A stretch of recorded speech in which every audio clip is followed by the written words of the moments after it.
नंदी कैसे बने भगवान शिव के वाहन। पुराणों के अनुसार नंदी असल में शिलाद ऋषि के पुत्र थे और शिलाद ऋषि थे ब्रह्मचारी। दरअसल हुआ यूं कि ब्रह्मचारी व्रत का पालन करते करते शिलाद ऋषि के मन एक भय बैठ गया। भय था कि बिना संतान उनकी मृत्यु के बाद उनका वंश समाप्त हो जाएगा।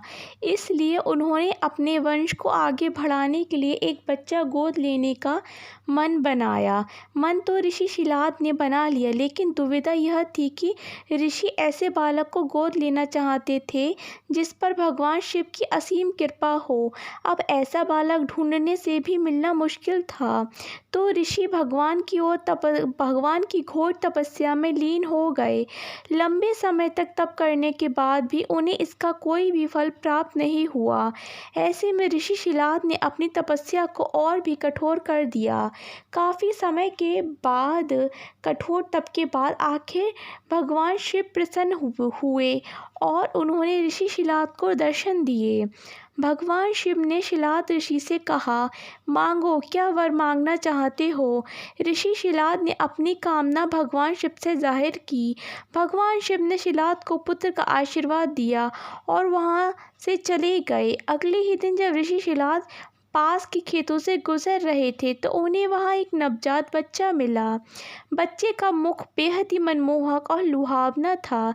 ऋषि बच्चे को देख बहुत खुश हुए और यह सोचकर इधर उधर देखने लगे कि इतने प्यारे बच्चे को इस हाल में यहाँ छोड़कर कौन चला गया। तभी भगवान शिव की आवाज़ आई और उन्होंने कहा, शिलाद, यही है तुम्हारा पुत्र। अब तो ऋषि शिलाद की प्रसन्नता का कोई ठिकाना ही नहीं था। वह उसे अपने साथ अपने घर ले आए और उसका लालन पालन करने लगे। देखते देखते नंदी बड़ा हो गया। एक दिन ऋषि शिलाद के घर 2 सन्यासी आए। ऋषि शिलाद की आज्ञा से नंदी ने दोनों सन्यासियों का खूब आदर सत्कार किया, उन्हें भोजन कराया। ऋषि शिलाद के घर मिले सेवा भाव से दोनों सन्यासी अत्यधिक प्रसन्न हुए। उन्होंने ऋषि शिलाद को दीर्घ आयु का आशीर्वाद दिया, लेकिन नंदी, जिसने उनकी इतनी मन से सेवा की थी, उसके लिए एक शब्द भी नहीं कहा। सन्यासियों द्वारा ऐसा किए जाने पर ऋषि शिलाद को आश्चर्य हुआ।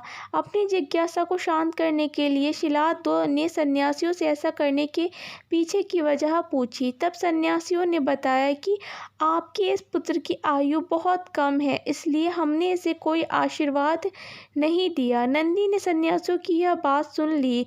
नंदी ने अपने पिता से कहा, आपने मुझे स्वयं भगवान शिव के आशीर्वाद से पाया है, तो मेरे जीवन की रक्षा भी भगवान शिव ही करेंगे। आप इस बात की बिल्कुल भी चिंता ना करो। इतना कहते हुए नंदी भगवान शिव की आराधना में लग जाता है।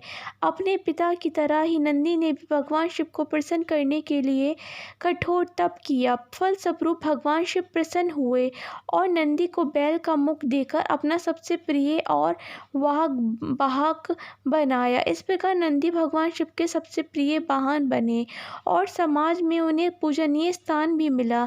यही वजह है कि भगवान शिव की आराधना से पूर्व उनके प्रिय नंदी की पूजा की जाती है।